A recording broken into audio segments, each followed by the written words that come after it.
Ya, chicos, buenas tardes. Entonces iniciamos con el tema 9, ¿no? Que es acerca de, bueno, fisiología renal y vamos a hablar eh, primero, ¿no? Antes de entrar a fundamentalmente lo que es este riñón, a lo que sería el movimiento del agua, ¿no? A través de los diferentes compartimientos.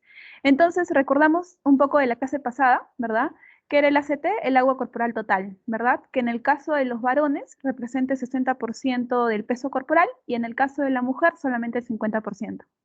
Y además de toda esta agua corporal total, dos tercios la tenemos a nivel del líquido intracelular y un tercio en el líquido extracelular. Entonces, recordamos un poco, ¿no? Cuando hablamos de medio interno, nos referimos básicamente a este líquido extracelular, ¿verdad? Y vamos a hablar también de algunos términos como son la osmolalidad, la osmodalidad y en qué se diferencian, ¿no? Entonces, básicamente vamos a hablar cómo se van a disponer estos compartimientos, ¿no? Y qué es lo que va a pasar en cada uno de ellos, ¿no? Dependiendo ya sea de la presión osmótica, ¿verdad? De la presión oncótica, entre otros. Entonces, iniciamos aquí con esta figura, ¿no? Que nos hablan un poco de cómo es la distribución del agua, ¿no? Al principio que vemos una distribución normal, donde encontramos más sodio a nivel intracelular o a nivel extracelular, a nivel extracelular, ¿verdad? Y mayor potasio a nivel intracelular, ¿verdad? Entonces, cuando nosotros ingerimos agua, ¿no? No va a haber ninguna alteración en esos compartimientos. Pero si, por ejemplo, hay más cantidad de sodio, obviamente se va a generar un aumento a nivel del espacio extracelular, ¿no? Entonces, lo que vemos aquí en la figura número 2, ¿no? Vemos cómo tanto este sodio y este potasio van a estar en equilibrio, ¿verdad? Y bueno, aquí en esta tercera imagen vamos a ver cómo está la distribución, ¿no? De esta osmolalidad. Y aquí también vemos esta división de compartimientos, ¿no? En lo que sería en estos determinantes, tanto de la presión osmótica y a nivel entre el intravascular y a nivel intersticial, ¿no? La presión oncótica. Ustedes se acuerdan por quién estaba la presión oncótica, por las proteínas, ¿verdad? Y bueno, eso es básicamente lo importante. Bueno, también vamos a tener algunos mecanismos de transporte, ustedes ya saben, ¿no? Son pasivos y activos, ¿no? Los pasivos son los que no nos generan un gasto de energía, no consumen oxígeno y no van a usar transportadores. En cambio, los activos sí son los que utilizan, ¿no? Esta energía o este ATP. Entonces, dentro de los mecanismos de transporte de tipo pasivos tenemos la ósmosis, ¿no? La difusión y el proceso de ultrafiltración. Y dentro de los activos tenemos al primario, ¿no? Que es el que utiliza energía del ATP o tal vez de otro enlace fosfato. Y el secundario es en el cual la energía va a derivar de la diferencia de la concentración generada por el transporte activo, ¿no? Ya sea por un cotransporte o un contratransporte. Y bueno, también tenemos el grueso, ¿verdad? Y en el grueso tenemos estos procesos de endocitosis, ya sea dado por una pinocitosis, una fagocitosis o una exocitosis. Ustedes acá observan una membrana celular, ¿verdad? Una membrana celular. Y ustedes observan también cómo aquí se va a dar, ¿no? Tanto el transporte pasivo y el transporte activo, ¿verdad? Y esta básicamente va a ocurrir a través de quién? A través de los poros, ¿verdad? A través de los poros o más que nada a través de los poros y canales, la difusión de tipo facilitada y la difusión de tipo simple van a ser liposolubles, ¿no? Con un transporte de tipo pasivo. Entonces, aquí se observa mejor, ¿verdad? Se observa mejor, este es un transporte de tipo activo, ¿no? Y aquí tenemos la bomba de sodio y potasio ATPasa, ¿verdad? Que es una gradiente que hace que se facilite, ¿no? La movilización de otros solutos. También tenemos transportes pasivos, ¿no? Ya habíamos mencionado al principio, y aquí se observa mejor, ¿no? La difusión simple, ¿verdad? La molécula a transportar, la difusión que va a estar mediada por canal. ¿Se acuerdan quién era la que estaba mediada por poros o canales? La difusión de tipo facilitada, ¿verdad?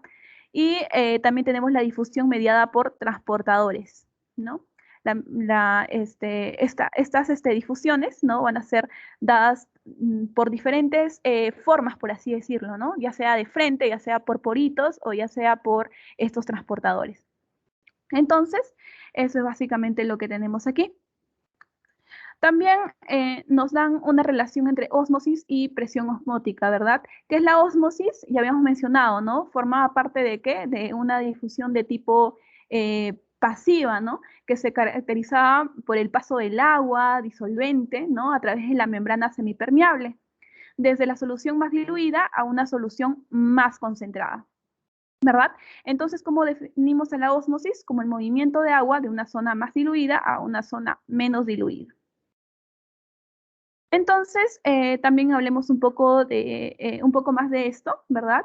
Entonces, ¿qué sería la presión osmótica? Vendría a ser una presión que va a ser necesaria para detener un flujo de agua a través de la membrana, ¿no? Esta membrana, recuerden que siempre va a ser de tipo semipermeable, ¿no? Entonces, básicamente eso, y también aquí nos brindan una fórmula, ¿no? De cómo calcularla, ¿no? Básicamente eso, y también nos hablan un poco del equilibrio de Gibbs-Donan, ¿verdad? Que nos dice que los valores normales son de 7 a 8. Entonces, hay que recordar que, bueno, transporte activo, un ejemplo, ¿quién sería? La bomba, ¿verdad? Una bomba ATP-ASA, y un ejemplo de ultrafiltración sería lo que sucede a nivel de los capilares por una presión hidrostática. Entonces, hablando un poco más acerca de la difusión, ¿qué es la difusión? Es el movimiento, ¿verdad?, de solutos de un lado de mayor concentración a un lado de menor concentración. ¿Qué es lo que buscan básicamente estos dos? Buscan que ambos lados de la membrana, ¿verdad?, estén iguales, por así decirlo. Y esto sucede también a nivel de los capilares, ¿verdad?, en el extremo arterial, en el extremo venoso, ¿ya? Y bueno, va a haber movimiento de líquidos a este nivel, como ustedes pueden observar en esta figura. Entonces, este movimiento de las moléculas de una concentración más alta a una concentración más baja, lo que quiere buscar, como ya les había dicho, es el equilibrio, ¿verdad? Entonces, hay que recordar también que, bueno, las propiedades mismas de la membrana son las que no permiten que todos los tipos de moléculas pasen fácilmente, por así decirlo, ¿verdad? Entonces, eso es lo que debemos recordar. Entonces, aquí también vemos otra imagen, ¿verdad? En las cuales, ¿no? Se demuestra justamente eso, ¿verdad? Que todos los solutos no van a pasar y la difusión va a depender de diferentes factores, ¿ya? Y los factores que modifican la tasa de difusión van a ser la temperatura, la presión, las corrientes eléctricas y también va a interferir, ¿qué cosa? El tamaño de moléculas, ¿verdad? Como ustedes pueden observar aquí. Entonces, también nos hablan un poco, ¿no? De esta endocitosis, ustedes ya saben, ¿no? Fagocitosis, pinocitosis o endocitosis mediada por receptores. Ustedes observan cómo aquí cada uno de ellos, por así decirlo, encapsula, ¿no? Al patógeno para hacer este proceso de endocitosis, ¿no? Y se diferencia más que nada en cómo se llama ese tipo, ¿no? Por ejemplo, el primero, ¿no? Ustedes ven aquí, ¿no? Cómo se forma gracias a estos pseudópodos, ¿verdad? Este endosoma. En la pinocitosis ustedes observan que se forma una vesícula y en esa endocitosis mediada por receptores, ustedes ven aquí una formación, ¿no? Una formación de esta vesícula, ¿no? Esta cubierta que va a estar dada por proteínas. Entonces, eso es básicamente lo importante. También vemos un proceso importante que les había dicho, que es la ultrafiltración, ¿verdad? Y este va a ser un proceso por el cual todas estas moléculas de un disolvente van a ser obligadas a pasar a través de la membrana en contra de la gradiente osmótica, ocasionando así una presión aplicada en solución, ¿verdad? Y esto va a ser importante, ¿por qué? Porque como ustedes observan en la imagen, ¿no? Va a interferir con la salida, ¿no? De estos fluidos capilares y este va a ser importante también porque se va a dar que a nivel del plasma, ¿verdad? A nivel del plasma y también a nivel de las arteriolas, de los lechos capilares. ¿Ya? Entonces, cuando les hablen de ultrafiltración, inmediatamente se acuerdan de eso, ¿no? Que se ven lechos capilares a nivel de las arteriolas y es importante también para la formación de orina, ¿verdad? Y la salida de estos fluidos de los capilares. Entonces también nos hablan un poco de la influencia de electrolitos en los compartimientos, eso también es importante. Hay que recordar que el agua va a cruzar las membranas celulares a través de ¿dónde? ¿Se acuerdan de los poros o canales, verdad? por gradientes de presiones, ya sea osmótica o tal vez hidrostática, y también de algunas concentraciones.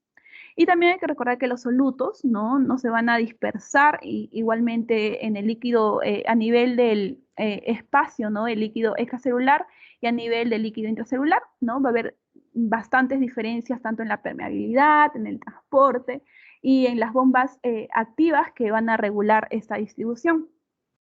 Y también tenemos esta proporción, ¿no? Tanto el volumen extracelular con el volumen intracelular, que van a depender de quiénes, fundamentalmente del sodio y potasio. ¿Dónde está más sodio? A nivel extracelular, ¿verdad? Y potasio a nivel intracelular. Entonces, eso es básicamente lo más importante que hemos destacado en esta primera parte, ¿no? Y también nos hablan un poco de la osmolaridad y osmolaridad, cómo nosotros la diferenciamos. Cuando ustedes tengan dos celes, ¿se acuerdan, no? Osmolaridad, kilo, ¿verdad? Kilo por kilo. La unidad está por kilo de agua. Y osmolaridad, cuando ustedes solamente ven una L, por litro de agua. Entonces, eso es básicamente la diferencia. Solamente es cómo se expresan, ¿no? Estos osmoles. Entonces, también nos hablan un poco de la relación de sodio plasmático y de esta osmolalidad, ¿verdad? Hay que recordar que esta osmolalidad va a ser igual a la suma de cada uno de estos solutos presentes en el plasma, ¿verdad? Y el sodio va a ir con el cloro y la suma va a ser aproximadamente el 93% de toda la osmolalidad. Entonces aquí nos dan un valor de este cloruro de sodio, ¿verdad? Que también es muy importante. También nos hablan un poco de la pérdida de sodio, ¿no? ¿Qué es lo que sucede a nivel intra y a nivel extracelular? ¿Qué es lo que pasa, ¿no? Cuando nosotros, por ejemplo, ¿no? Tenemos o nos ha pasado, ¿no? Una pérdida de sodio. ¿Qué es lo que pasa en estos compartimientos? ¿No? Lo primero que va a haber es que va a haber una disminución total del sodio, tanto a nivel intracelular y a nivel extracelular. Y lo que pasa es que este sodio, ¿no? Este sodio que se ha perdido, lo que va a hacer finalmente, o sea, en todo este proceso, es que se aumente mayor cantidad de agua a nivel extracelular. Y eso es lo que básicamente está relacionado directamente con lo que es el edema, ¿ya? Entonces, eso es lo que pasa. Pero si nosotros, por ejemplo, ingerimos agua, ¿no? Ingerimos agua, el agua se va a añadir tanto a nivel extracelular como a nivel intracelular, ¿verdad? Y esto también es lo que favorecería, ¿no? Este equilibrio. Entonces, eso es básicamente lo que sucede. También nos hablan de la ganancia de agua, ¿verdad? Que bueno, eso ya es lo que les había mencionado, que el agua, ¿qué es lo que hace? Se diluye en ambos campos, tanto intracelular como extracelular, por igual, ¿verdad?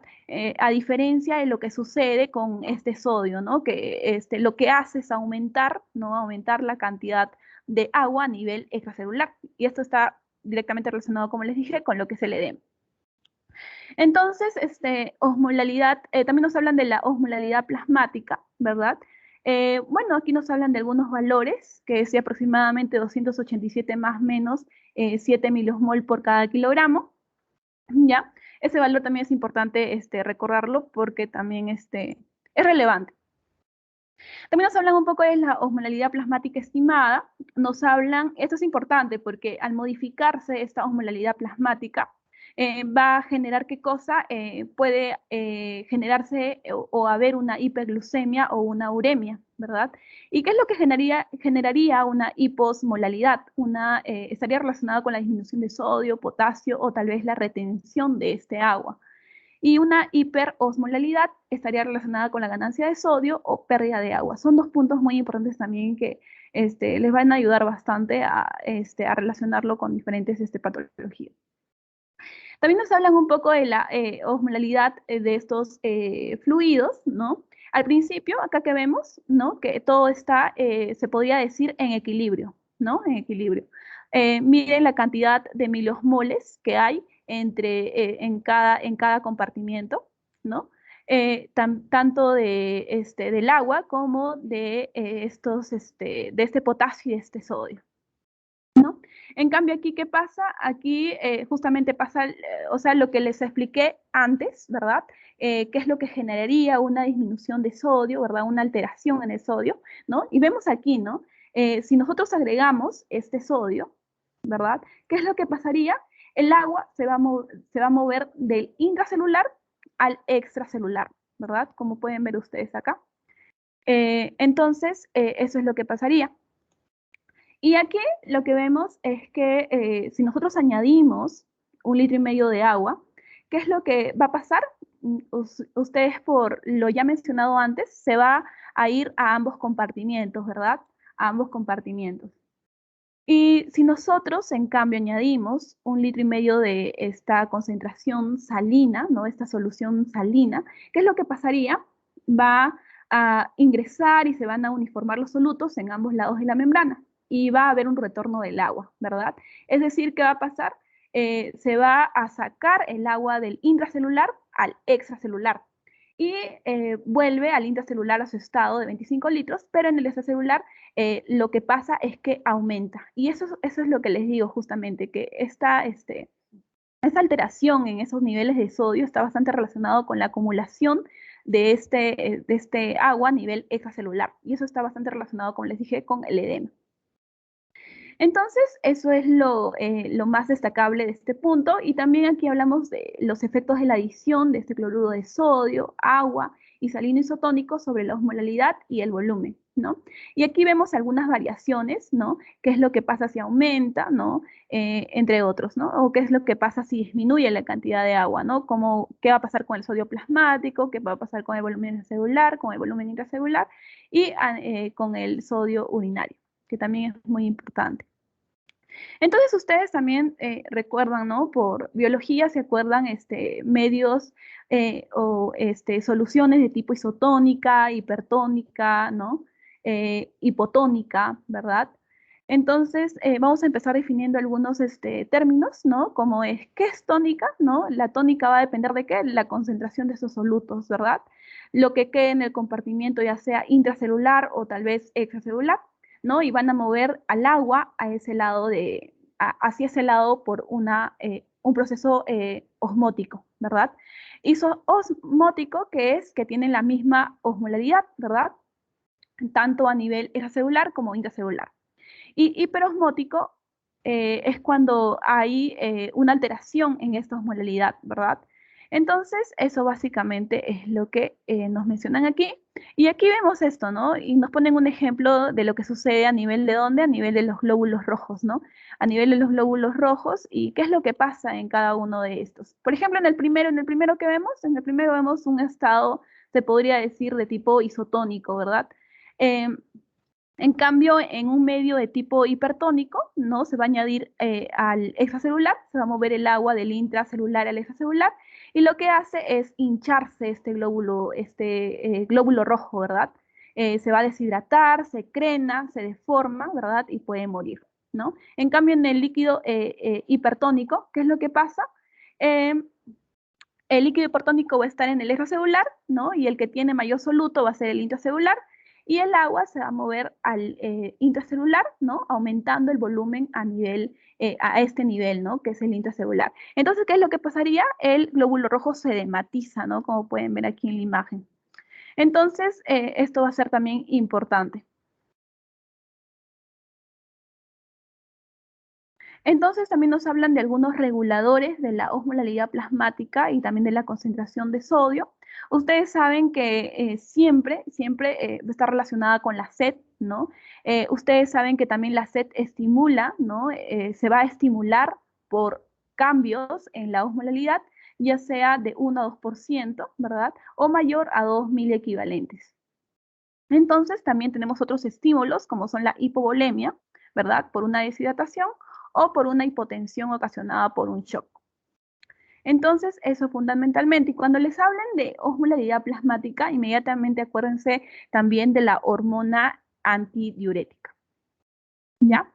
Entonces, eso es lo importante. Entonces, cuando les hablen de la hormona antidiurética, ¿qué es para ustedes la hormona antidiurética? La hormona antidiurética, ustedes saben que es bastante importante porque está relacionada con ¿qué? Con la aldosterona, ¿verdad? Incrementando, ¿qué cosa? Su estimulación, ¿verdad? Para una mayor reabsorción tubular. Entonces, ¿qué es lo que vemos aquí en la imagen? ¿Dónde se va, por así decirlo, eh, producir esta hormona antidiurética. ¿A nivel de dónde? Del sistema nervioso central, ¿verdad? A nivel del sistema nervioso central, en los núcleos tanto supraóptico, en el núcleo también paraventricular, ¿verdad? Y bueno, lo vamos a encontrar, ¿no? Vamos a encontrar la que se va a secretar hacia dónde, hacia la neurohipófisis. Entonces, eso también es importante. Y hay que recordar que si aumenta, si tenemos un aumento en la osmolaridad, ¿qué es lo que va a ocasionar? Un aumento de SET, ¿verdad? Va a ser directamente proporcional. Y si hay un aumento de SET, va a ocasionar también un aumento en esta hormona antidiurética. Entonces, por eso es importante. ¿Ya? En todo esto va directamente relacionado, ¿ya? Hormona antidiurética, ¿no? SET y osmolalidad, ¿ya? Si aumenta uno, aumentan todos. Entonces, eso es lo que pasa básicamente, ¿no? Y ya, eso es lo que vemos. Entonces, también nos hablan de algunos reguladores de la osmolalidad plasmática, ¿verdad? Y ese ya es lo que les había mencionado, esta hormona antidiurética, ¿verdad? Que trabaja junto con la aldosterona. Y bueno, ¿qué es lo que pasa? Entonces, ¿para qué nosotros aumentamos? O sea, cuando hay sed, ¿qué es lo que busca el organismo? El organismo lo que busca es obtener más agua, ¿verdad? Te indica que tienes que tomar más agua, por así decirlo, ¿verdad? Entonces, cuando hay sed, se incrementa esta hormona antidiurética. ¿Y para qué sirve esta hormona antidiurética? Para que nosotros o para que nuestro cuerpo pueda así reabsorber más agua, ¿verdad? Entonces, es por eso que también es importante. Pero también la hormona antidiurética no solamente debe estar relacionada con aumentar, ¿no? Aumentar si hay presencia de sed, sino también va a haber algunos estímulos que inhiben la sed y que también van a inhibir a esta hormona antidiurética, ¿verdad? Entonces, va a ser importante, ¿ya? Y hay que recordar que cuando ustedes les hablen de la hormona antidiurética, también conocida con las siglas ADH, ¿no? Ustedes también de quién se acuerdan de los cambios que ocurrían a nivel de la presión arterial, ¿verdad? Ya sea a nivel de la aurícula o ya sea a nivel de dónde, a nivel del riñón, ¿no? Y del riñón, gracias a quién? Por el aparato yuxtaglomerular, ¿no? ¿Se acuerdan de qué se encargaba el aparato yuxtaglomerular? De producir o sintetizar lo que era la renina, ¿verdad? Y la mácula densa también está relacionada con esto, se encarga de qué? De censar la cantidad de sodio, ¿no? Entonces, acuérdense de eso porque también es demasiado importante. Entonces también nos hablan de esta regulación de balance de sodio, ¿verdad? Que van a hacer qué cosa, unos mecanismos de control, ¿para qué? Para el movimiento de agua, ¿no? La sed, la concentración urinaria, la hormona antidiurética, ¿verdad? Que va a evitar qué cosa, la hiperosmolalidad, ¿verdad? Es decir, evitar la sed, ¿verdad? Entonces la excreción también va a evitar la excreción renal de agua en la hipososmolalidad. ¿Ya? Entonces, las alteraciones de este balance de sodio van a influir en el mantenimiento tanto del volumen plasmático y también de la perfusión tisular. Entonces, aquí recordamos, ¿no? Que demasiado sodio se va a manifestar con edema y poco sodio va a producir lo que sería una hipovolemia, ¿no? Y aquí vemos una tablita también que nos muestran algunas anomalías en la regulación del líquido corporal, ¿no? Ustedes pueden observarlo aquí, ¿no? Estas diferentes alteraciones y las causas, que son las que, bueno, importantes porque esas también les puede venir en el examen y también lo van a ver en medicina 1. También nos hablan de la hiponatremia, ¿no? Para ustedes, ¿qué es la hiponatremia? La hiponatremia es cuando la concentración de sodio en la sangre va a estar anormal, ¿verdad? Es decir, sus valores van a estar de forma alterada. Entonces, aquí tenemos, ¿no? Con deshidratación vamos a tener tanto pérdidas renales, ¿no? Como pérdidas de tipo extrarrenales, ¿no? Pérdidas renales que podría, aquí nos ponen algunos ejemplos y también las pérdidas extrarrenales, ¿verdad? Y también vemos aquí sin deshidratación, ¿no? Debido a la secreción inadecuada, ya sea por esta hormona antidiurética, la deficiencia de algunos glucocorticoides, ¿no? También el hipotiroidismo, el estrés y varias drogas, ¿verdad? Y también tenemos con edema, ¿verdad? Que se va a dar ya cuando hay mayor retención a nivel extracelular, ¿verdad? Y esto va a estar relacionado con ¿qué? Con síndrome nefrótico, ¿verdad? Cirrosis, insuficiencia cardíaca, insuficiencia renal aguda crónica. Y lo que el riñón hace es básicamente buscar, ¿no? Estar en su normalidad. Entonces, siempre lo que va a buscar nuestro cuerpo es regresar ¿a dónde? A la normotremia, ¿no? Normonatremia. Entonces, también nos hablan un poco del intersticio y líquido intersticial, ¿verdad? Hay que recordar que una sexta parte del volumen corporal va a ser el intersticio, ¿ya? Y el líquido intersticial va a hacer una derivación de los capilares, ya sea por difusión o por filtración. También nos hablan de un intercambio de agua entre el plasma y el fluido intersticial, ¿no? Esto también se relaciona con el aporte de nutrientes, la eliminación de estos productos de desecho de la célula, que va a ocurrir tanto en estos capilares y en estas vénulas postcapilares, ¿no? Aquí vemos cómo se realiza la filtración y cómo se realiza esta reabsorción. Entonces, eso básicamente es lo importante. Y también nos hablan un poco de esta ley de Starling, que también se podría decir que es relevante porque nos permite, ¿qué cosa? Determinar el flujo total del líquido a través de la membrana capilar, utilizando algunos valores que son de la presión hidrostática capilar, la intersticial, el coeficiente de reflexión. También utiliza la presión oncótica, tanto capilar e intersticial, ¿no? Y aquí tenemos algunos valores para la fuerza de Starling, ¿no? Estos son los valores normales, ¿verdad? Que se presentan en cada tejido. Entonces, hay que recordar que lo más importante aquí es que a nivel renal, a diferencia de las demás, las presiones van a ser mucho más elevadas. También tenemos algunos factores que van a controlar el movimiento de los líquidos en el plasma y el fluido intersticial. Y aquí recordamos a tres factores importantes. Uno, que es la presión arterial media, la resistencia que va a haber en el esfínter precapilar y la resistencia postcapilar tanto de vénulas y venas, ¿no? Y también podría estar implicada también la presión oncótica, ¿ya? Aquí tenemos la fórmula de la presión oncótica, ¿verdad? Que también es importante. ¿Se acuerdan ustedes por quién estaba determinada la presión oncótica? Por las proteínas, ¿verdad? Entonces, eso también es importante. También aquí nos hablan de algunos síndromes edematosos, ¿no? Bueno, esto mayormente lo relaciona, por ejemplo, si hay un aumento de permeabilidad capilar, ¿no? ¿Con qué síndrome estaría relacionado, ¿no? Aquí vemos el edema idiopático, algunas quemaduras, algunas sepsis, reacciones alérgicas, entre otras, ¿no? Y así lo relaciona con la disminución de la presión oncótica del capilar también, el aumento de la hidráulica capilar o el aumento de la obstrucción linfática, ¿verdad? Entonces eso también es importante. Eso es lo más importante del punto 1. Acuérdense más que nada de qué es lo que sucede a nivel de líquido extracelular, ¿no? Intracelular, ¿no? Qué es lo que pasa, esas alteraciones de sodio, esas alteraciones de agua, ¿no? Con qué alteraciones están relacionadas. Y eso básicamente es la primera parte, ¿no? De todo este tema. Y ahora voy a ingresar la segunda parte, que ya es más relacionada con la renal y con este, con el equilibrio ácido-base. Entonces, eso es importante también.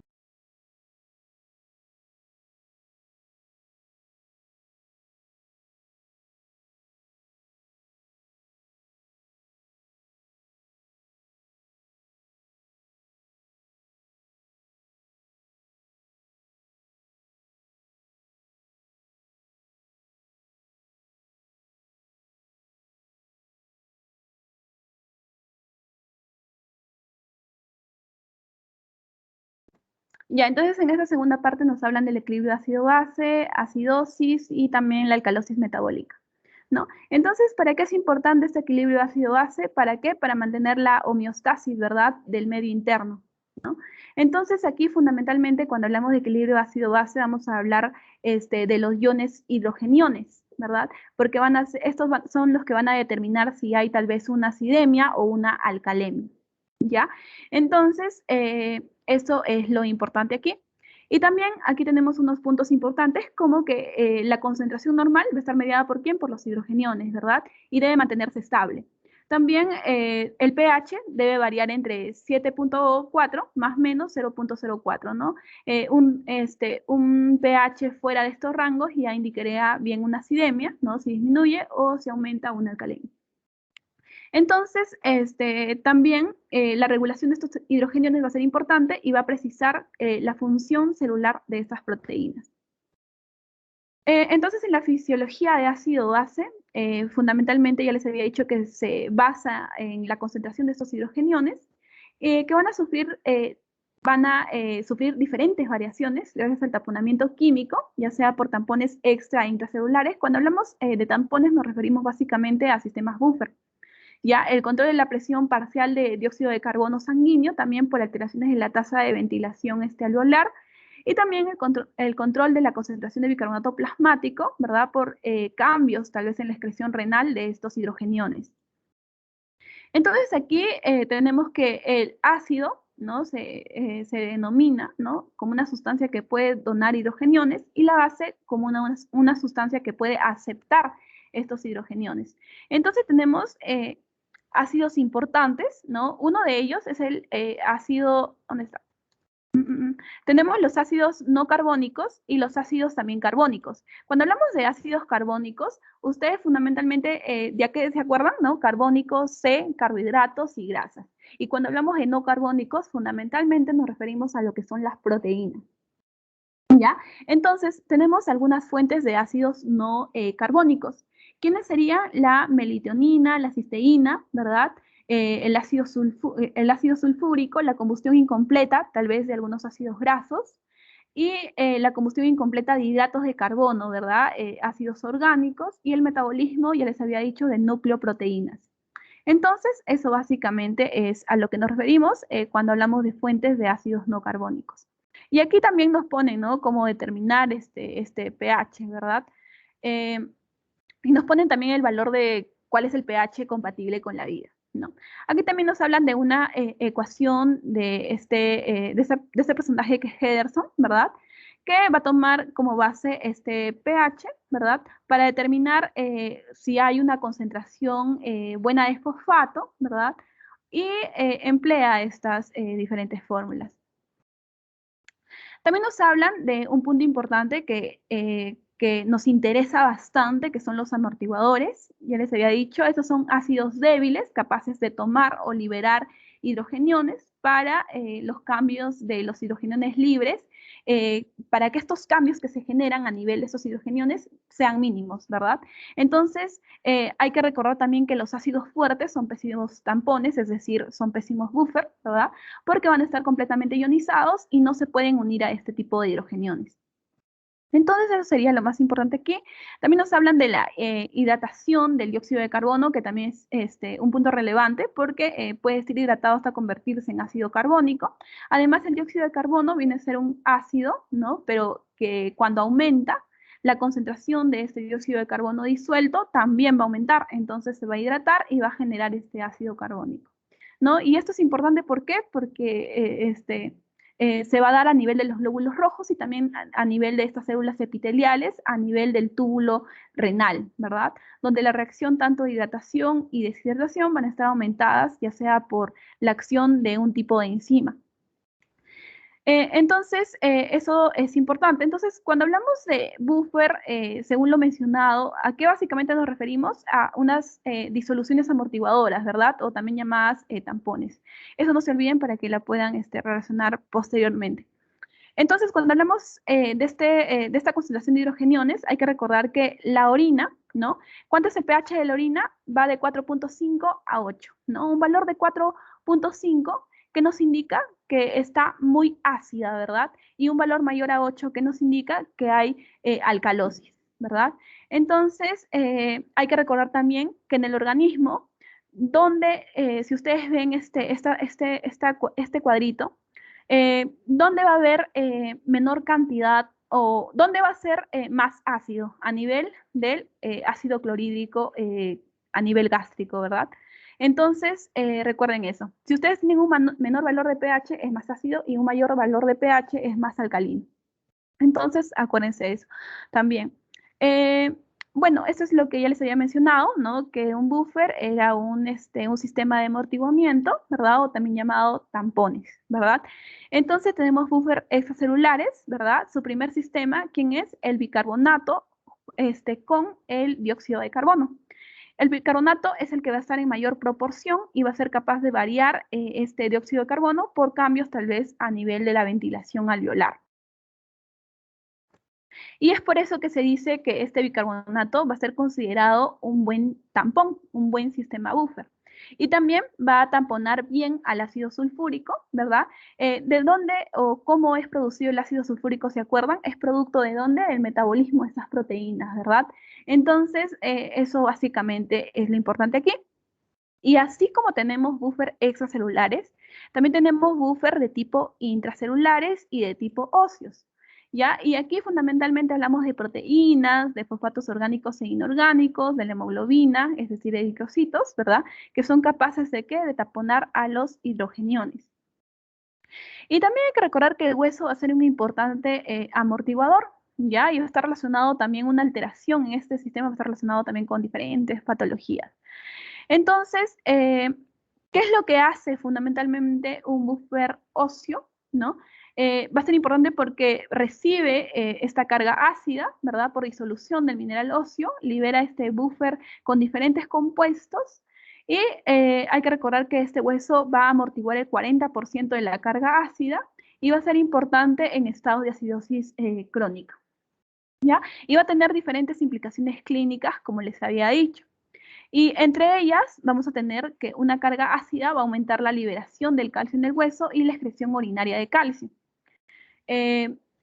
Y también esto va a contribuir a ¿qué? A que se formen algunos cálculos de calcio, ¿verdad?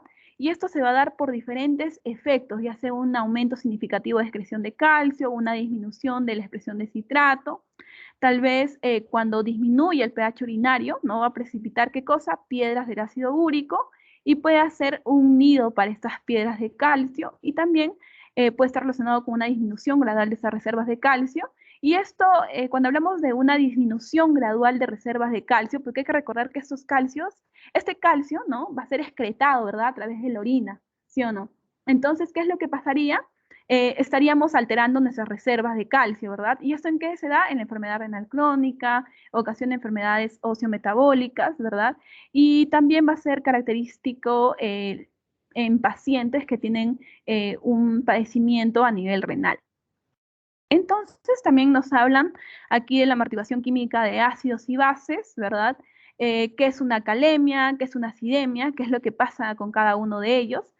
Cuando hay un aumento de dióxido de carbono, hay una acidemia. Cuando hay una disminución de dióxido de carbono, hay una alcalemia, ¿verdad? Y ustedes ya saben, ¿no? ¿Cuáles son los trastornos? Acidosis y alcalosis, ¿verdad? Entonces, eso básicamente también va a ser muy importante. Y aquí tenemos una respuesta también a cargas ácidas. El 50% van a ser taponados ¿por quién? Por los buffer intracelular y el 43% taponados por el buffer intracelular. ¿Dónde se va a dar el mayor taponamiento, ¿no? De estos buffers? Eh, a nivel extracelular. Entonces, eso básicamente sucede aquí. También nos hablan un poco de la amortiguación química de ácidos y bases, ¿no? Esto también, ¿no? Está relacionado ¿con qué? Con la acidosis respiratoria, ¿verdad? Cuando hay un aumento de dióxido de carbono, es decir, una amortiguación, el 97% va a estar dado por el buffer intracelular y el 3% por el buffer extracelular. ¿Dónde hay más amortiguación o por quién? Por el intracelular, ¿verdad? Entonces, eso también es importante. También hay que recordar que tenemos un pH a nivel intracelular, ¿verdad? Y que sus valores normales van de 7.17, ¿verdad? Y pueden depender de los tejidos en los cuales nos encontremos, ¿no? Por ejemplo, a nivel muscular tenemos un pH de 7.06 y a nivel intracelular no va a ser uniforme, ¿verdad? ¿Por qué? Porque vamos a encontrar, a nivel intracelular que encontramos las organelas, ¿verdad? El citosol, mitocondria, retículo endoplasmático, núcleo, entre otros. Entonces también va a ser importante. Aquí también tenemos esta respuesta homeostática, tanto a cargas ácidas y bases, ¿verdad? Por ejemplo, cuando hay una carga ácida, los primeros que salen, ¿quiénes van a ser? Estos amortiguadores, ¿no? ¿Y quiénes son esos amortiguadores? Los buffers, tanto extracelulares como intracelulares, ¿verdad? Y también va a haber cambios a nivel de la ventilación alveolar para el control de este dióxido de carbono. Entonces, eso también es importante, y recuerden esos valores también, porque también es muy importante aquí. También nos hablan un poco de la compensación respiratoria y la excreción renal de carga ácida, ¿no? ¿Qué es lo que pasa, por ejemplo, cuando hay una acidosis metabólica? ¿Quiénes van a actuar? Los quimiorreceptores de la respiración, que ocasiona ¿qué cosa? Un aumento de la ventilación alveolar, y cuando se trata de una acidemia grave, puede hasta incluso alcanzar 30 litros por minuto, ¿no? Y aquí es lo que se evidencia una respiración muy importante, que es la respiración de tipo o llamada, ¿no? Respiración de Kussmaul, que es cuando el paciente, ¿no? Presenta como una insuficiencia respiratoria, y lo que hay en nuestro paciente puede ser una acidosis metabólica severa. Entonces, a nivel de la alcalosis metabólica, también tenemos un aumento de la concentración de bicarbonato, un aumento del pH sensado por quimiorreceptores centrales, y también que va a disminuir la presión alveolar para que aumente la presión de este dióxido de carbono, y por lo tanto la concentración de este pH, ¿verdad? Entonces, eso es importante. Es decir, si nosotros disminuimos, ¿no? En resumen de todo lo que hemos mencionado, si nosotros disminuimos el pH, ¿qué va a ocasionar? Un aumento en la ventilación alveolar. Y si nosotros aumentamos nuestro pH, va a generar una disminución de esta, ¿verdad? Entonces, esto es muy importante. También nos hablan de la excreción renal de estos hidrogeniones. Hay que recordar que el riñón va a eliminar entre 50 a 100 mil equivalentes de ácido no carbónico. ¿Por quién era dado el ácido no carbónico? ¿Se acuerdan? Por las proteínas, ¿verdad? Y el ácido carbónico o principalmente por los carbohidratos y grasas, ¿no? Entonces, ¿cómo va a ser esta excreción? Nuestro riñón va a secretar estos hidrogeniones a nivel del túbulo proximal y en el asa de Henle, ¿verdad? Y también a nivel del túbulo colector, ¿verdad? Entonces, nunca va a eliminar estos hidrogenones de forma libre, siempre los va a eliminar de forma taponada. Y en orina, ¿verdad? Vamos a encontrar 0.05 de estos 1000 equivalentes, ¿no? Y se tampona en la luz tubular a través del sistema fosfato.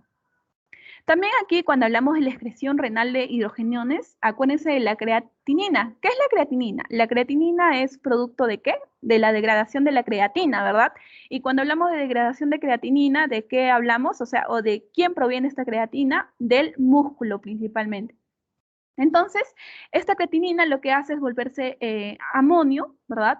Para que una vez taponado sea eliminado por la orina. Entonces, todo este bicarbonato filtrado debe ser reabsorbido antes que la carga diaria de ácido pueda excretarse, ¿verdad? Y si se elimina, se va a añadir un ácido a la sangre. Entonces, el pH celular va a ser el regulador primario de toda esa excreción neta de ácidos, ¿verdad? Y en estados patológicos van a intervenir el volumen circulante efectivo, la aldosterona y también el potasio. ¿Ya? Es por eso que cuando hablamos de algunas pruebas laboratoriales que realizamos en algunos pacientes, hablamos de hipercalemia o hipercalcemia, ¿no? O también evaluamos también, ¿no? Cuando tenemos nosotros una alteración a nivel de la función del riñón, también hacemos una depuración de la creatinina. Entonces, también hablamos de la reabsorción de bicarbonato, ¿no? Cómo se da, o gracias a quién se da, la tasa de filtración glomerular, ¿verdad? Recordamos que la excreción es de 50 a 100 mil equivalentes de ácido producido por día, y por cada hidrogenión secretado en el túbulo, dentro de la célula tubular, por disociación de este agua, va a haber una producción de iones, ¿verdad?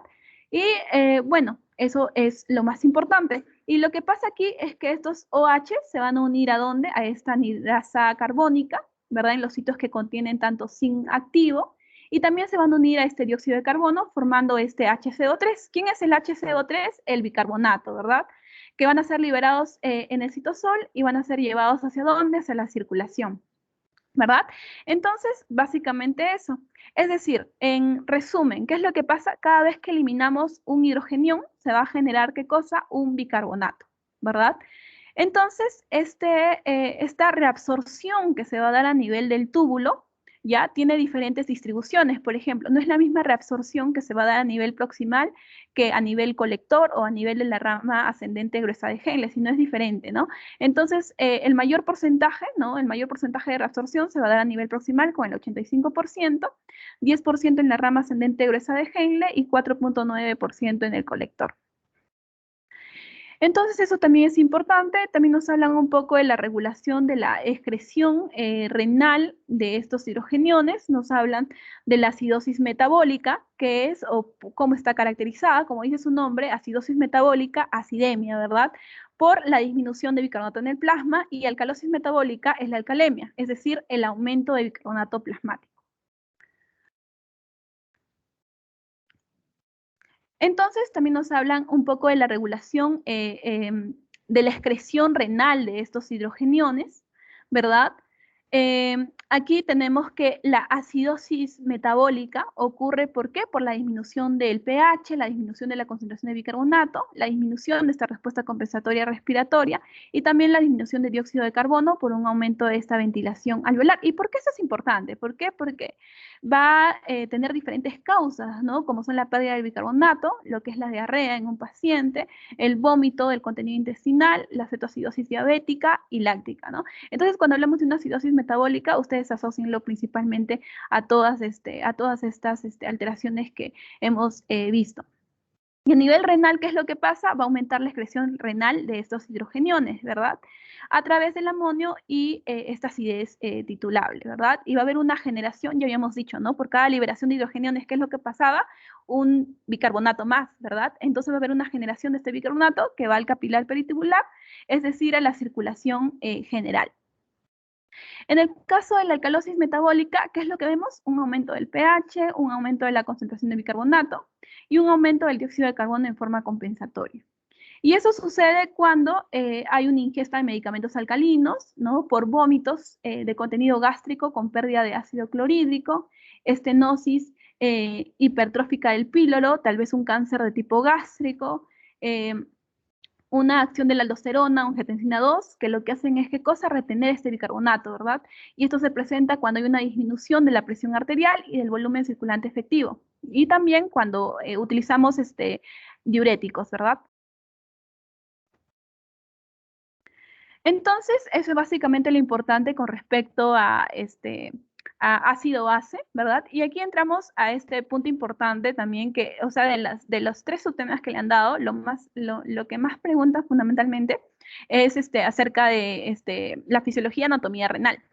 Acuérdense más que nada de las funciones del riñón, porque eso les puede, o sea, hay una alta probabilidad de que le venga, siempre viene, ¿no? ¿Cuál no es función del riñón, ¿no? Y te van a poner ahí para que ustedes determinen o identifiquen, ¿no? Cuál no pertenece.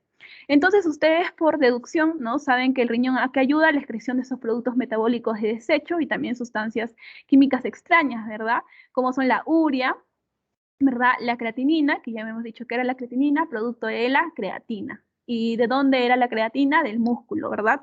Regulación de la osmolaridad del líquido corporal y de las concentraciones de electrolitos, ¿verdad? Que tiene que ver con algunos solutos y también va a regular qué cosa, la presión osmótica, ¿verdad? Con el intercambio de estos líquidos. También el riñón está relacionado, como ya hemos mencionado, según el tema anterior, ¿con qué? Con este equilibrio ácido-base, ¿verdad? ¿Por qué? Porque va a ser un manejo de la carga ácida de este metabolismo de proteínas, ¿verdad? Estos ácidos carbónicos o no carbónicos, no carbónicos, ¿verdad? Entonces, también el riñón ayuda ¿a qué? A la secreción de metabolismo y secreción de hormonas. ¿Qué secreción de hormonas? Ustedes se acuerdan la eritropoyetina, ¿verdad? ¿Para qué servía la eritropoyetina? Para la formación de glóbulos rojos, ¿verdad? La formación de estos glóbulos rojos para la hidroxilación de la vitamina D, ¿no? Es por eso que es importante también esta función que tiene el riñón. También el riñón, ¿se acuerdan ustedes, no? Por su clase de cardiología, que ayudaba a la presión arterial, ¿verdad? Regulación de la presión arterial. ¿Por qué? ¿Por qué la presión arterial? Porque produce renina, ¿verdad? ¿Dónde producía renina? ¿En qué parte del riñón? En las células o en el aparato yuxtaglomerular, fundamentalmente. Entonces, también vemos la regulación de equilibrio hídrico y electrolítico, la gluconeogénesis, ¿verdad? También participa en la vida sexual, ¿verdad? Porque está relacionado con qué? Con la testosterona. También está relacionado con la anemia, porque si nosotros hablamos de una secreción de eritropoyetina, ¿qué es lo que pasaría si hay una alteración en el riñón? Puede haber tal vez una alteración en la producción de esta eritropoyetina, por lo tanto, una alteración a nivel de la formación de estos glóbulos rojos. Entonces, también estaría relacionado por reducción con la anemia, ¿verdad? Y también regula el metabolismo de qué? Del calcio y de fósforo en los huesos, ¿verdad? ¿Se acuerdan cuando hablamos en el segundo subtema, ¿no? De esta reabsorción de calcio que ocurría, ¿verdad? Y cuando había una alteración no pasaba esto, entonces este riñón está bastante involucrado justamente con este metabolismo de este calcio. Entonces, ¿dónde está ubicado nuestro riñón? A nivel retroperitoneal, ¿verdad? A nivel retroperitoneal. Ustedes van a ver cuando lleven medicina 1, van a ver que van a ver tanto insuficiencia renal aguda como insuficiencia renal crónica, ¿verdad? En la insuficiencia renal aguda van a tener de tipo prerrenal, renal, posrenal.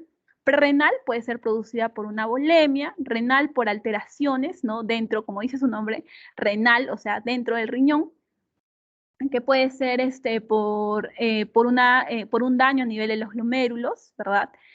Y también van a ver posrenal que es mayormente ocasionado a nivel de los uréteres, uretra, vejiga, entre otros, ¿ya?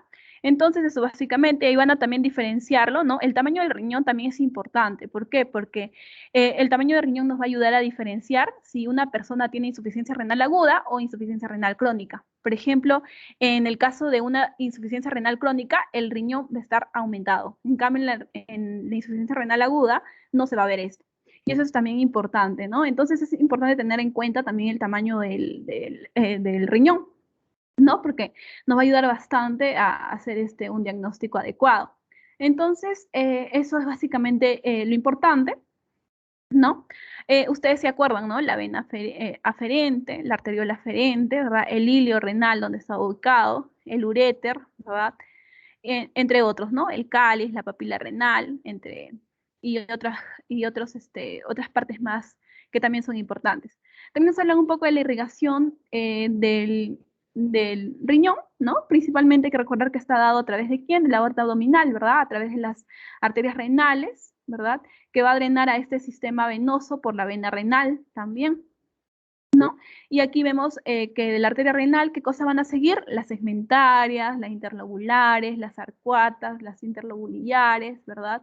Y también vienen las arteriolas aferentes, capilar glomerular y también las arteriolas eferentes, ¿verdad? Entonces hay una de sus partes que es muy importante, que es la nefrona. Cuando ustedes les pregunten cuál es la unidad funcional del riñón, se acuerdan inmediatamente de la nefrona. ¿Ya? La nefrona va a ser importante, ¿por qué? Porque está constituida del corpúsculo de Malpighi y este sistema de túbulos renales, ¿verdad? Y es muy importante porque, bueno, vamos a encontrar un ovillo y túbulos que va a discurrir finalmente lo filtrado en forma de orina, ¿no? Como ustedes ya lo pueden deducir. Entonces, aquí vemos algunas partes también del riñón, ¿no? La asa de Henle, el túbulo proximal, ¿verdad? El aparato yuxtaglomerular, que ya les había dicho de qué se encargaba, de la producción, síntesis de renina. La mácula densa, de qué se encargaba, de censar sodio, ¿verdad? Entonces, eso también es muy importante. ¿Ya? Y bueno, vamos a encontrar dos tipos de nefrona, ¿ya? Las corticales y las yuxtaglomerulares, ¿ya? Entonces, acuérdense fundamentalmente eso. Entonces, unos puntos más importantes también que tenemos aquí de la nefrona es que normalmente son 1.000.000, ¿no? Por cada célula por riñón. ¿Se originan en dónde? En el blastema metanéfrico, ¿no? Y hay que recordar que las nefronas no se van a regenerar, solamente se van a perder a lo largo de la vida, y las que van a quedar, ¿no? Las que van a quedar, por así decirlo, van a empezar a crecer y atrofiarse, ¿no? Para que sigan manteniendo la función renal. Entonces, ese punto también es muy importante. También nos hablan un poco de los corpúsculos de Malpighi. Ustedes ven aquí, ¿no? Como un ovillo, ¿verdad? Como un ovillo. Entonces, este corpúsculo de Malpighi está formado justamente por la arteriola aferente y por el ovillo, ¿verdad? Este ovillo glomerular, y va a salir ¿por dónde? Por la arteriola eferente. Y va a ser importante, ¿por qué? Porque este corpúsculo de Malpighi presenta ¿a quién? Al aparato yuxtaglomerular, ¿verdad? Este aparato yuxtaglomerular, que ustedes ya saben, ¿no? Está contenido ¿por qué? Por la arteriola eferente, la arteriola aferente, ¿verdad? Y la porción inicial del túbulo distal también, ¿verdad? Y también aquí, a este nivel, aquí encontramos, ¿no? Aquí no lo ponen, pero también encontramos en la mácula densa, ¿no? Entonces, eso básicamente también es muy importante. También nos hablan acerca de las nefronas corticales y yuxtaglomerulares. ¿Se acuerdan que les mencioné que teníamos dos tipos de nefrona? ¿ya? Entonces, las nefronas corticales van a ser más externas, van a tener asas de Henle cortas, que van a llegar a la zona externa de la médula renal. Y son encargadas de la reabsorción de solutos, y también la corteza va a recibir el 90% de la irrigación. En cambio, ¿no? Las nefronas yuxtaglomerulares van a empezar en la zona más profunda de la corteza, y aquí se ubica el corpúsculo de Malpighi. Y bueno, eso básicamente, así lo pueden diferenciar, ¿no? Y esta zona, ¿se acuerdan? ¿No? En las nefronas de tipo corticales, ¿se acuerdan que dijimos que reciben el 90% de irrigación, ¿no? En cambio, estas nefronas yuxtaglomerulares solo reciben el resto, o sea, el 10%, ¿verdad? Entonces, estas van a consumir más oxígeno o menos oxígeno, ¿verdad? Entonces, eso también es algo importante. También tenemos las funciones de las células mesenquimales. ¿Por qué hablamos de las células mesenquimales? ¿Qué son estas células mesenquimales? Son importantes porque van a servir como un sostén de todos esos corpúsculos de Malpighi y tienen diferentes funciones. La primera es contráctil, porque cuando hablamos de contractibilidad, hablamos de qué, nos acordamos de biología, ¿no? Filamentos de actina, miosina, ¿verdad? Cuando hablamos de fagocítica, hablamos de sustancia de desecho, ¿verdad? Cuando hablamos de síntesis y degradación de matrices celular, también recordamos qué es lo que pasa a nivel de esta matriz, ¿no? Y cuando hablamos de la síntesis de algunos factores de crecimiento, hay que recordar que puede actuar de forma autocrina, paracrina y también a nivel focal. Entonces también hablamos del sistema tubular, ¿no?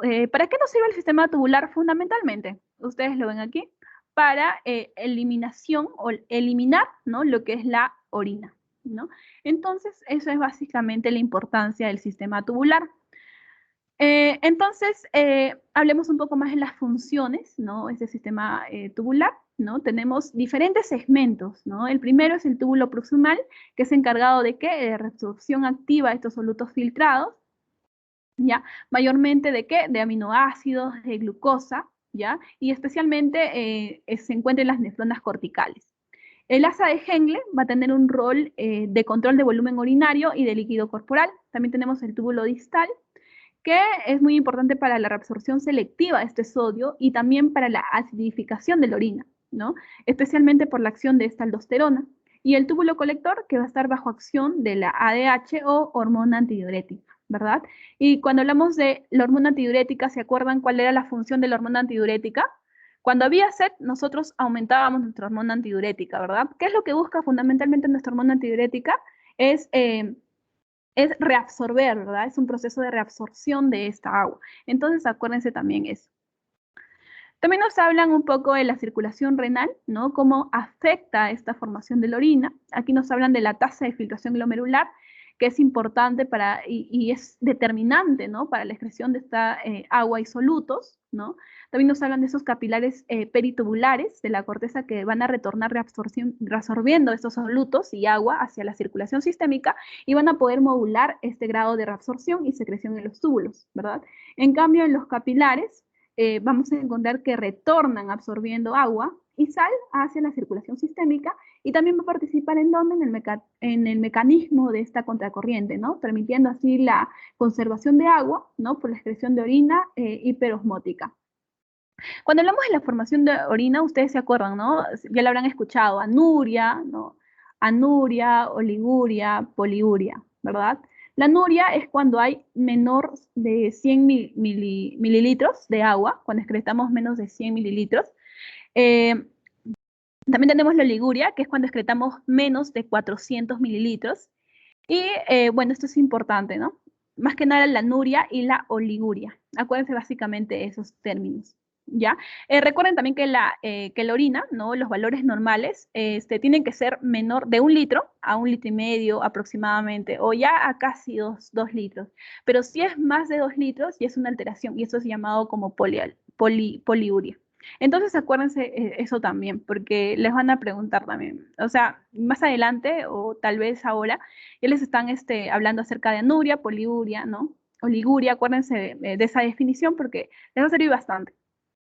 También nos habla de la vejiga, ¿no? La vejiga, ustedes saben que está compuesta fundamentalmente por musculatura lisa, ¿verdad? Y bueno, tenemos un esfínter externo. Este esfínter externo es lo que nosotros controlamos. Y si decimos que es lo que nosotros controlamos, ¿qué tipo de musculatura sería? ¿Lisa o estriada? Estriada, ¿verdad? Entonces, es muy importante este esfínter externo. Entonces, para vaciar la vejiga se van a tener que cumplir dos pasos, ¿no? La vejiga se va a llenar progresivamente hasta que la tensión de las paredes aumente, ¿verdad? Hasta superar el umbral, para que así desencadene este paso número 2, que es ¿cuál? El reflejo miccional que tenemos, ¿no? Que es el que vacía la vejiga y al comienzo falla, pero puede provocar un deseo de orinar. Y esto se da gracias a que la vejiga es un órgano muy inervado y ahorita lo vamos a ver. ¿Ya? Pero la vejiga va a ser inervado por diferentes tipos o por diferentes nervios, ¿no? Por ejemplo, aquí vemos al simpático, al parasimpático y al nervio pudendo, ¿ya? Es por eso que decimos es rico o es muy inervado, ¿ya? Entonces, fundamentalmente eso. También tenemos el reflejo miccional, que va a tener dos componentes, que es un reflejo medular autónomo, ¿verdad? Pero también va a tener acción en los centros superiores, ¿verdad? Y los centros superiores van a mantener el reflejo miccional parcialmente inhibido, excepto cuando se desea la micción, ¿verdad? Entonces, ¿qué es lo que van a hacer estos centros superiores? Van a inhibir la micción porque hacen una contracción tónica del esfínter vesical externa, ¿verdad? Para justamente mandarle esa señal cuando hay un volumen considerable, ¿no? Y así poder evacuar, ¿no? Evacuar lo que es la orina, ¿no? Entonces, cuando es el momento de la micción, esos centros corticales van a facilitar los reflejos sacros y ayudan a iniciar este reflejo miccional y al mismo tiempo inhiben, ¿no? El esfínter urinario externo para que la micción pueda darse. Entonces es lo que fundamentalmente ocurre. También aquí nos hablan un poco de la composición de la orina. El 95% es agua, ¿no? El 5% está formado por urea, por sales disueltas, algunos fosfatos, carbonatos y cloruros, pigmentos en un 0.95. Hay que recordar que, ¿qué es el urocromo? El urocromo es aquel que le da el color amarillo a la orina. Y también tenemos la urobilina, ¿verdad? Y también tenemos aquí a quién? Al ácido úrico, ¿verdad? Que conforma el 0.05%. Entonces, eso también es importante. También nos hablan un poco del flujo sanguíneo renal.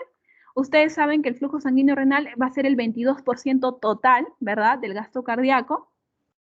Y bueno, el 90% de esta irrigación, ¿a dónde se va a ir? A la corteza y el 10% se va a ir a la médula, ¿verdad? Entonces eso también es importante. Y también, bueno, recuerden que el 20% pasa a ser filtrado, ¿no? A nivel de glomérulo, por lo que vamos a hablar aquí de algunos elementos importantes que es la tasa de filtración glomerular, que tiene que tener un valor aproximadamente de 125 mililitros por minuto, o tal vez de 180 litros, ¿verdad? Entonces, también nos hablan del flujo sanguíneo y renal, ¿no? Que es cuando hablamos de todo, incluyendo a lo que serían los glóbulos rojos. También nos hablan de la fracción de filtración, que es la cantidad de sangre, ¿verdad? De este flujo sanguíneo renal, que viene de la arteriola eferente, que se ha filtrado y ha pasado al ultrafiltrado, ¿no? Entonces, acuérdense básicamente eso, tasa de filtración glomerular, flujo sanguíneo renal, flujo sanguíneo total. Flujo sanguíneo total es todo, ¿verdad? Incluyendo los glóbulos rojos. Flujo sanguíneo renal efectivo es solamente el flujo plasmático renal, y la fracción de filtración es la cantidad de sangre, ¿verdad? Que va a venir ¿de dónde? De la arteriola eferente, ¿verdad? Aferente, ¿no? Que se ha filtrado. Y ha pasado ¿a dónde? Al ultrafiltrado. Entonces, acuérdense fundamentalmente esos términos importantes. También nos hablan un poco de un poco más de esta fracción de filtración, ¿verdad? Y bueno, aquí nos mencionan que esta tasa de filtración glomerular y este flujo sanguíneo renal van a estar relacionados directamente y la presión hidrostática va a depender tanto de la presión arterial como del flujo sanguíneo renal, ¿verdad? Y va a haber diferentes mecanismos que van a hacer que se varíe, ¿no? Esta tasa de filtración glomerular. Y bueno, puede haber una medición de tipo indirecta o una medición de tipo directa. La directa puede ser por tecnesio, hipurato, yodado, ¿verdad? Y la indirecta es por la fórmula de Fick, ¿ya? Y aquí es lo que ven, ¿verdad? Esta fórmula de Fick, ¿no? que, bueno, relaciona, ¿no? La presión en la arteria de la sustancia por el flujo sanguíneo renal en la arteria va a ser igual a ¿qué? A la presión venosa de la sustancia, multiplicado ¿con qué? Con el flujo sanguíneo renal de la vena, más la concentración de la orina por el volumen urinario, ¿no? Entonces, eso también es importante. También nos hablan de algunos determinantes de este flujo sanguíneo renal, ¿verdad? ¿Quiénes son? La gradiente de presión, ¿verdad? La gradiente de presión, ¿qué es? La presión de la arteria renal menos la presión de la vena renal, ¿verdad? Y estos cambios son importantes porque se van a notar en la autorregulación. También vamos a tener aquí la resistencia vascular total, que van a ser la suma, ¿verdad? De la resistencia vascular de las arteriolas interlobulares, intralobulares, aferentes, eferentes, entre otras. También tenemos algunos factores nerviosos y algunos factores humorales. ¿Quiénes son los factores nerviosos? Ustedes ya saben, ¿no? La inervación simpática, ¿verdad? ¿Qué es lo que produce la inervación simpática? Ustedes se acuerdan, la vasoconstricción, ¿verdad? Está relacionada con la vasoconstricción. Y los factores humorales pueden ser sistémicos, como puede ser ¿quién? La angiotensina 2, la vasopresina, o locales, ¿no? Como el óxido nítrico, bradiquinina. ¿Se acuerdan cómo actuaba este óxido nítrico y bradiquinina a nivel de los vasos, a nivel de los vasos, ¿verdad? En el endotelio específicamente. Entonces, acuérdense también eso. Y también nos hablan un poco de los mecanismos reguladores, ¿verdad? La activación del simpático, que, bueno, quiere decir que la arteriola eferente se hace una vasoconstricción, ¿verdad? Cuando nosotros, cuando hay una vasoconstricción a nivel de nuestros vasos, valga la redundancia, ¿qué es lo que va a pasar? Va a ocasionar que un aumento en su resistencia, ¿verdad? Entonces, un aumento de su resistencia va a estar relacionado con una disminución en la tasa de filtración glomerular, ¿ya? Acuérdense eso porque también es muy importante. Y también nos hablan otros mecanismos reguladores, ¿no? Como son aquí quienes, algunas hormonas como la noradrenalina, la adrenalina, la endotelina, ¿verdad? La angiotensina 2. ¿Qué es lo que hace la angiotensina 2? También hace un proceso de vasoconstricción, ¿verdad? Esta vasoconstricción, yo les había dicho, lo que genera la vasoconstricción principalmente es la disminución de la tasa de filtración glomerular. Entonces, eso es básicamente lo que ocurre aquí. También hablemos un poco más de estos mecanismos reguladores, ¿no? La respuesta miógena vascular renal, que tiene que ver con la resistencia, el sistema de retroalimentación del túbulo glomerular, que aquí es donde interviene la mácula densa, ¿ya? Ustedes se acuerdan que la mácula densa es la encargada de censar sodio, ¿verdad? Entonces, eso también va a estar relacionada bastante con que se disminuya con que se disminuya, ¿no? Esa tasa de filtración glomerular. También tenemos el sistema renina-angiotensina, eso ya les había mencionado, el sistema quinina-calicreína, que tiene que ver con el aumento de la resistencia y la dilatación, ¿verdad? Ustedes se acuerdan que estas fundamentalmente, ¿qué hacían? Disminuir la presión arterial en el caso, cuando hablamos de los primeros temas, ¿verdad? También tenemos la actividad neural de las terminaciones nerviosas renales, ¿verdad? Que son las que producen vasoconstricción o aumento o disminución de esta resistencia vascular renal. Entonces, nos hablan de este mecanismo de autorregulación, ¿verdad? Donde este flujo sanguíneo renal y esta tasa de filtración glomerular van a permanecer estables gracias a esos reflejos miógenos que van a ocurrir a nivel de la musculatura, ¿verdad? Ya sea a nivel de la arteriola aferente o a nivel de la arteriola eferente. Y también vemos un mecanismo de retroalimentación, ¿verdad? Y esto básicamente ocurre, ¿no? Cuando cae la presión arterial y va a haber una caída ¿de qué? La presión capilar glomerular, ¿verdad? Se detecta, ¿verdad? La cantidad de sodio que hay para que así se produzca mayor cantidad de renina, ¿verdad?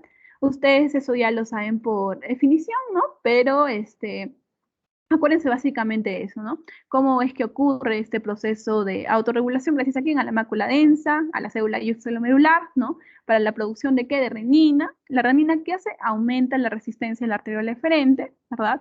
Y esto lo que hace es que haya una mayor reabsorción proximal de este cloruro de sodio. También tenemos reguladores de este flujo sanguíneo renal, ¿verdad? Que, bueno, va a estar relacionado con el bajo estrés moderado, ¿ya? Además, en circunstancias extremas de shock, lo vamos a ver, también en sepsis, en quemaduras, ¿verdad? El simpático va a actuar y va va a hacer una vasoconstricción de la arteriola aferente y va a disminuir, por lo tanto, la tasa de filtración glomerular. Acuérdense que siempre que hablamos de una vasoconstricción de la arteriola aferente, ¿no? Que se da a nivel del riñón, ¿no? Siempre hablamos de una caída en la tasa de filtración glomerular. ¿Ya? También está relacionada con qué? Con la liberación de renina, ¿verdad? Ustedes saben qué es lo que hace la renina, activa a la angiotensina 1, a la angiotensina 2, ¿verdad? Y esta renina, ¿qué es? Un vasopresor, ¿verdad? Muy importante. Entonces, también acuérdense que la prostaglandina va a producir una vasodilatación cuando va a haber un aumento de este flujo sanguíneo renal. Entonces, también nos hablan aquí un poco de la disminución de este flujo sanguíneo renal, cómo está relacionado con la oliguria. ¿Qué era la oliguria? La oliguria era una cantidad de orina menor a 400 mililitros, ¿verdad? Entonces, cuando hay una disminución de este flujo, se va a producir lo que es la oliguria. Es decir, va a haber una disminución de ¿qué? De este volumen de orina, ¿verdad? Y entonces la orina va a ser de tipo hiperosmótica y va a ser de poco volumen, ¿no? Entonces, fundamentalmente, acuérdense de eso. También nos hablan un poco del aparato yuxtaglomerular, ¿no? Que esto es más que nada recordar, ¿no? Esto donde está ubicado en la porción gruesa del asa ascendente de Henle, que hace contacto con el glomérulo del mismo nefrón y va a estar formado por un polo tubular y un polo vascular, ¿verdad? El polo tubular dado por el inicio del túbulo distal con la mácula densa y el polo vascular dado por la arteriola aferente, ferente y mensagio extraglomerular. Y aquí tenemos tres tipos de célula, ¿no? La célula de la mácula densa, la célula Lalis, la célula, células granulares o yuxtaglomerulares, ¿verdad? ¿Para qué eran las células yuxtaglomerulares? Para la producción de renina, ¿no? Entonces, ¿cuál es la función principal? ¿Encargado de qué? De la retroalimentación túbulo-glomerular. Y también para el balance glomérulo-tubular. Entonces, eso básicamente es con respecto al aparato yuxtaglomerular. Y esto es lo que les mencionaba, ¿no? El sistema renina-angiotensina, aldosterona, ¿verdad? Se va a producir cuando la renina, ¿no? Cuando va a haber una síntesis de renina en células yuxtaglomerulares.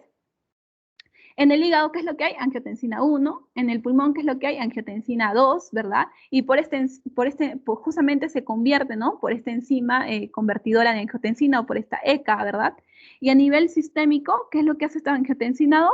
Es generar una vasoconstricción, porque ya habíamos dicho, ¿no? Esa vasoconstricción, ¿qué es lo que hace? ¿O con qué está relacionada? Con el aumento, ¿verdad? De la presión arterial.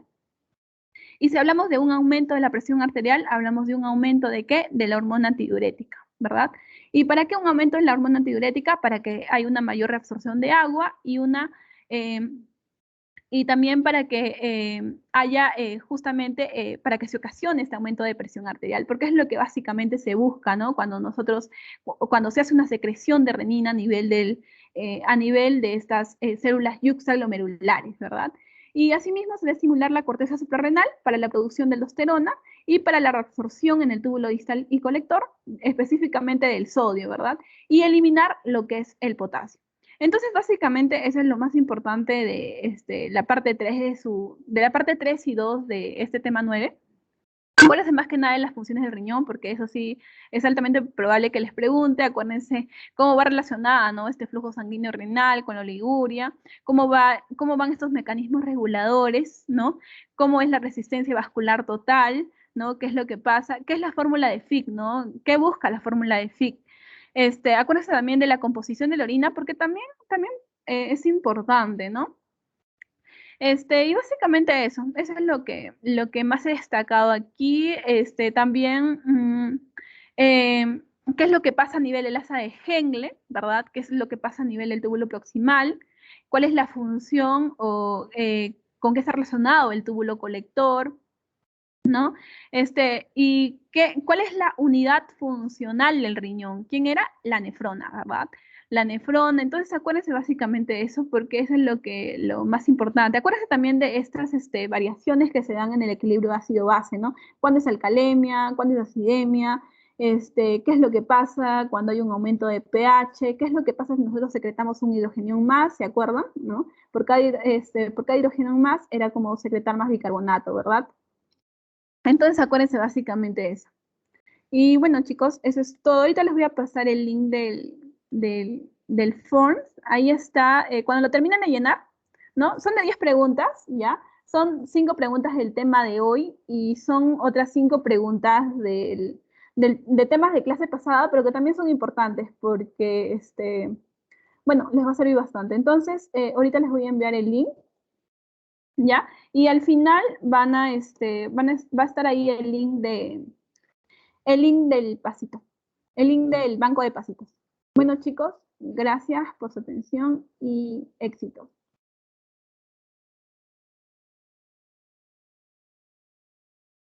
Y si en caso no pueden ver el link del foro, me avisan, ¿no? Por interno y les paso.